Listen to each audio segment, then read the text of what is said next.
Hello aspirants, date இன்னைக்கு 25 June 2021 and இன்னையோட current affairs நம்ம பார்ப்போம். First article ஜெகநாத் புரி டெம்பிளை பற்றி. இது ஒடிசாவில் இருக்குது. 12th centuryயில் கிங் அனந்தவர்மன் சடுகங்கா தேவா அப்படின்றவர் இதை கன்ஸ்ட்ரக்ட் பண்ணியிருக்காரு. இவர் ஈஸ்ட் கங்கா டைனாசிட்டியோட ரூலர். ஜெகநாத் பூரியை எமனிகா தீர்த்தா அப்படின்னு சொல்லுவாங்க. ஏன் அப்படின்னா யமனோட பவர் அங்கே ஒன்றுமே இல்லாமல் போயிடுச்சு. ஏன்னா அங்கே லார்ட் ஜெகநாத் இருக்காரு அப்படின்றது ஒரு நம்பிக்கை. இது ஒயிட் பகோடா அப்படின்னு சொல்கிறாங்க. சார்தம் பில்கிரிமேஜில் ஒரு பாயிண்ட். சார்தமில் என்ன இருக்குது அப்படின்னு பார்த்தீங்கன்னா பத்ரிநாத் இருக்குது உத்தரகாண்டில், அண்ட் துவாரகா குஜராத்தில் இருக்குது, பூரி ஒடிசாவில் இருக்குது, அண்ட் ராமேஸ்வரம் தமிழ்நாட்டில் இருக்குது. ஸோ இது 4 பாயிண்ட்டும் சேர்ந்ததை சார்தம் அப்படின்னு சொல்கிறாங்க. ஸோ சார்தம்ல ஒரு பார்ட் ஜெகநாத் பூரி. இதில் மொத்தம் 4 கேட்ஸ் இருக்குது இந்த கோயிலில். ஈஸ்டர்ன் கேட் சிங்கத்வாரா அப்படின்னு சொல்கிறாங்க. அண்ட் 2 லைன் அங்கே ஸ்ட்ரக்சர்ஸ் பண்ணப்பட்டிருக்கும். சவுத் அஸ்தத்வாரா அண்ட் வெஸ்டர்ன் வியக்ரக துவாரா அண்ட் நார்த் ஹஸ்தி துவாரா அப்படின்னு சொல்லப்படுது. அண்ட் இந்த கேட்ஸ்லாம் எக்ஸ்டிங்விஷாக ரொம்பவே காவிங்கோடு இருக்கும். அண்ட் இங்கே இருக்கிற அருணா ஸ்டூமா அப்படின்ற சன் பில்லர் சன் டெம்பிள் கொனார்க்கில் இருக்க சன் டெம்பிள்லேருந்து கொண்டு வரப்பட்டது. கொனார்க்கும் ஒடிசாவில் தான் இருக்குது. அடுத்த article formation of Indian monsoon பற்றி. ஸோ இந்தியா பேசிக்காக அக்ரிகல்ச்சர் கம்ப்ளீட்டாக மான்சூனில் தான் டிபெண்ட் பண்ணியிருக்கு. ஸோ மான்சூனோட ஃபார்மேஷன் எப்படி அப்படின்றத நம்ம பார்ப்போம். மான்சூன் ஒரு சீசனல் விண்ட். சேஞ்ச் இன் சீசனில் இருக்கிற ஒரு 4 சீசன் சேஞ்ச் ஆகும்போது விண்டோட டைரக்ஷன் ரிவர்ஸ் ஆகும். ஸோ அதை மான்சூன் அப்படின்னு நம்ம சொல்லுவோம். மொத்தம் 2 சிஸ்டம் ஆஃப் சீசனல் விண்ட்ஸ் இருக்குது. ஒன்று சீலேருந்து லேண்டுக்கு ஃப்ளோ ஆகும், இன்னொன்று லேண்ட்லேருந்து சீக்கு ஃப்ளோ ஆகும். இந்தியன் மான்சூன் ஒரு கன்வெக்ஷன் செல். கன்வெக்ஷன் செல் அப்படின்னா என்னென்னு பார்த்தீங்கன்னா ஹை ப்ரெஷர்லேருந்து லோ ப்ரெஷருக்கு விண்ட் எப்பயுமே ட்ராவல் ஆகும். அப்படி 2 ஆப்போசிட் டைரெக்ஷனில் வர விண்ட் ஒரு பாயிண்டில் கன்வர்ஜ் ஆகி ரைஸ் ஆகும். ரைஸ் ஆகிற விண்ட் மேலே அட்மாஸ்ஃபியரில் போய் டிஸ்பர்ஸ் ஆகும். அண்ட் இது ஒரு கன்வெக்டிவ் சர்க்கிளை க்ரியேட் பண்ணுது. ஸோ இதை கன்வெக்டிவ் சைக்கிள் ஒரு செல் அப்படின்னு நம்ம சொல்லுவோம். இந்தியாவுக்கு மழை எப்படி வருது அப்படின்னா சவுத் வெஸ்ட் மான்சூனால் வரும். எதர் சவுத் வெஸ்ட் மான்சூனால் வரும், இது சம்மரில் வரும். அண்ட் இல்லைன்னா நார்த் ஈஸ்ட் மான்சூனில் வரும், இது வின்டர் டைமில் வரும். சவுத் வெஸ்ட் மான்சூன் எப்படி இந்தியா கிட்ட வருது அப்படின்னு நீங்கள் பார்த்தீங்கன்னா இந்தியன் லேண்ட் கீழே இருக்கும் அண்ட் திபெத்தியன் பிளாட்டியூ கம்பேரிட்டிவ்லி மேலே இருக்கும். ஸோ இப்படி மேலே இருக்கும்போது சன்ரேஸ் டைரெக்டாக விழும். அப்படி விழுந்துச்சுன்னா intensive heating of Tibetan plateau நடக்கும். ஸோ இன்டென்ஸாக ஹீட் ஆகும்போது இந்த இடத்துல லோ ப்ரெஷர் க்ரியேட் ஆகும். ஸோ ஆப்வியஸாக சீல ஹை ப்ரெஷரும் திபெத்தியன் பிளாட்டியூவில் லோ ப்ரெஷரும் இருக்கும்போது சீலேருந்து விண்ட் இந்தியாவுக்குள்ளேயும் டுவர்ட்ஸ் திபெத் இழுக்கப்படுது. ஸோ இதுதான் ஒரு செல்லை க்ரியேட் பண்ணுது, கன்வெக்டிவ் செல். ஸோ இந்த டயக்ராம் பார்த்தோன்னா நமக்கே புரியும். இது சவுத் வெஸ்ட் மான்சூன், அதாவது சவுத் வெஸ்ட் டைரக்ஷன்லேருந்து வருது. ஸோ இதனால் இது சவுத் வெஸ்ட் மான்சூன் சொல்லுவாங்க. இது 2 பிரான்ச்சாக க்ரியேட் ஆகும். ஒன்று அரேபியன் சி பிரான்ச்சாகவும் இன்னொன்று பே ஆஃப் பெங்கால் பிரான்ச்சாகவும் க்ரியேட் ஆகும். அண்ட் இது நார்த் ஈஸ்ட் மான்சூன். இதையே நார்த் ஈஸ்ட் மான்சூன் அப்படின்னு சொல்கிறோம்னா இங்கே இருக்கிற bay of Bengal branch India இந்த ஹிமாலயாஸ் இதை தடுத்துரும் இதுக்கு மேலே போகாமல். அண்ட் இங்கே 2 பிரான்ச்சும் கன்வர்ஜ் ஆகி ரிசைடிங் பார்ட் கீழே வரும். ஸோ இதை சவுத் நார்த் ஈஸ்ட் அப்படின்னு நம்ம சொல்கிறோம். அண்ட் நார்த் ஈஸ்ட் மான்சூனில் தான் தமிழ்நாடுக்கு மேக்ஸிமமாக ரெயின் உருவாகும். அண்ட் இதோட குளோபல் லெவலில் இதோட க்ரியேஷன் எப்படி அப்படின்னு நம்ம பார்த்தோம்னா வேர்ல்டில் ஈக்குவேட்டர் இருக்கும் 0 டிகிரி. அண்ட் இது ஒரு low pressure area and tropics இருக்கும். யூஸ்வலாக என்ன ஆகும்னா ட்ராபிக்கல் விண்ட்ஸ் ஈக்குவேட்டரில் மர்ஜ் ஆகும். ஸோ இது நார்மல் சர்க்கம்ஸ்டான்சஸில். பட் சம்மர் டைமில் என்ன ஆகும் அப்படின்னு நீங்கள் பார்த்தீங்கன்னா ட்ராபிக்ஸ் இன்டென்ஸாக ஹீட் ஆக ஆரம்பிச்சிடும்.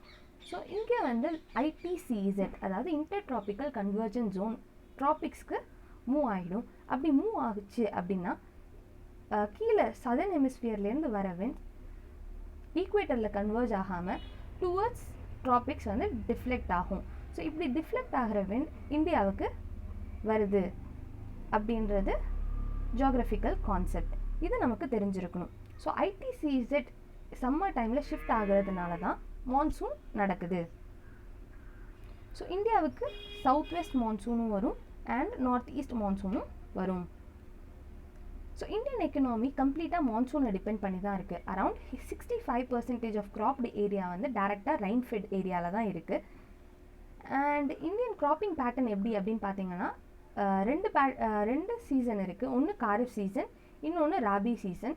காரிஃப் சீசனை வந்து சம்மர் கிராப்ஸ் அப்படின்னு சொல்லுவாங்க. இது ஜூலைலேருந்து அக்டோபர் வரைக்கும் இந்த கிராப்பிங் பேட்டர்ன் இருக்கும்.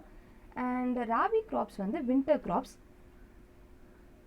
அண்ட் காரிஃப் கிராப்ஸ் என்ன அப்படின்னு தெரிஞ்சு வச்சுக்கிறது ரொம்பவே important. Kharif crops rice, maize, bajra, cereals இதெல்லாமே வந்து காரிஃப் கிராப்ஸ். கிரவுண்ட்நட்டும் காரிஃப் கிராப்ஸ் தான். அண்டு ராபி கிராப்ஸ்லாம் என்ன அப்படின்னா வீட், பார்லி, ஓட்ஸ் அண்ட் மஸ்டர்ட் இதெல்லாம் ராபி கிராப்ஸ்.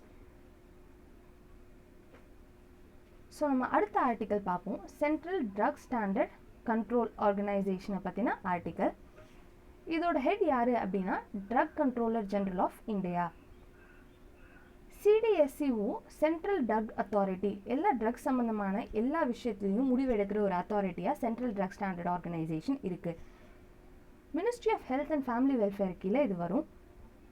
எல்லா ட்ரக்ஸோட லைசன்ஸ் அப்ரூவ் பண்ணுற ஒரு அத்தாரிட்டியாக central drug standard control authority இருக்குது. இதோட ஹெட் குவார்ட்டர்ஸ் நியூ டெல்லியில் இருக்குது. இதுக்கு கீழே சென்ட்ரல் ட்ரக் டெஸ்டிங் லேபரேட்டரிஸ்னு 6 லேபரேட்டரிஸ் இருக்குது இந்தியா ஃபுல்லாக.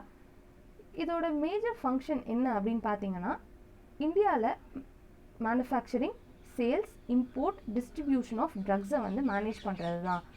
And also medical and pharmaceutical டிவைசஸை வந்து லைசன்ஸ் கொடுத்து அப்ரூவ் பண்ணி அதோட மேனுஃபேக்சரிங்கை ரெகுலேட் பண்ணுறதும் சென்ட்ரல் ட்ரக் கண்ட்ரோல் ஆர்கனைசேஷனோட major duty. And also quality of ட்ரக்கை வந்து கண்ட்ரோல் பண்ணணும். இதுக்காக ஒரு ஸ்டாண்டர்ட் ப்ரோட்டோகால் வந்து டிசிஜிஐ க்ரியேட் பண்ணுவாங்க. எந்த ஆக்டுக்கு கீழே இவங்க பவர்ஸ் டிரைவ் ஆகுது அப்படின்னு பார்த்தீங்கன்னா ட்ரக்ஸ் அண்ட் காஸ்மெட்டிக் ஆக்ட்ஸ்க்கு கீழே இவங்களோட பவர்ஸ் வந்து டிரைவ் பண்ணப்படுது. அண்ட் ஆல்சோ ஸ்டேட் அனாலிசிஸ்ட், ஒரு ஸ்டேட்லேயும் ட்ரக் அனலைஸ் பண்ணுற ஒரு ஆஃபீஸரை வந்து ட்ரெயின் பண்ணுறதும் சென்ட்ரல் ட்ரக் கண்ட்ரோல் ஆர்கனைசேஷனோட டியூட்டி.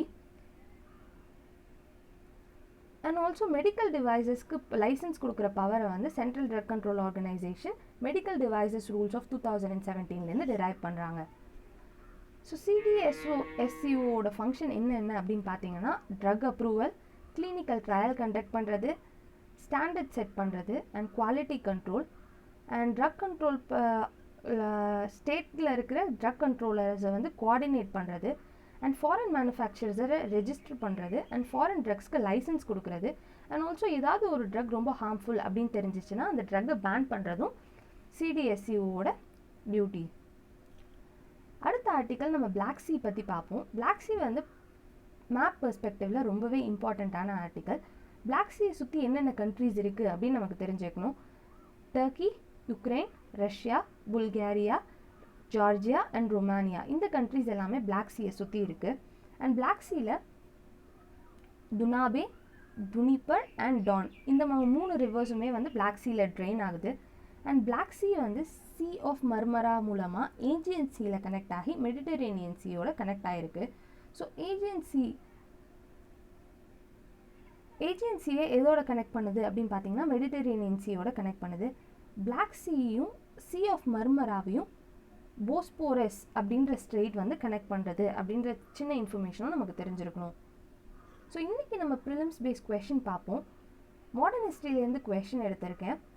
ஃபர்ஸ்ட் ஸ்டேட்மெண்ட் என்னென்னா the British government agree to withdraw all ordinance and end prosecution. எந்த கண்டெக்ஸ்டில் இந்த கொஷின் வந்திருக்குன்னா காந்தி இர்வின் பேக்ட் பற்றின question. Gandhi Irwin pact 1931 sign பண்ணப்பட்டது. இதோட மேஜர் அப்ஜெக்டிவ் என்னென்னா காங்கிரஸை செகண்ட் ரவுண்ட் டேபிள் கான்ஃபரன்ஸில் பார்ட்டிசிபேட் பண்ண வைக்கிறது தான் இதோட மேஜர் அப்ஜெக்டிவாக இருக்குது. ஸோ இவங்க 2 பேரும் காந்தியும் இர்வின் வந்து கவர்னர் ஜெனரல் ஆஃப் இந்தியாவாக இருந்தார், வைஸ்ராய் ஆஃப் இந்தியாவாக இருந்தார். ஸோ அவங்க 2 பேருக்குள்ளே ஒரு நெகோசியேஷன் இருக்குது.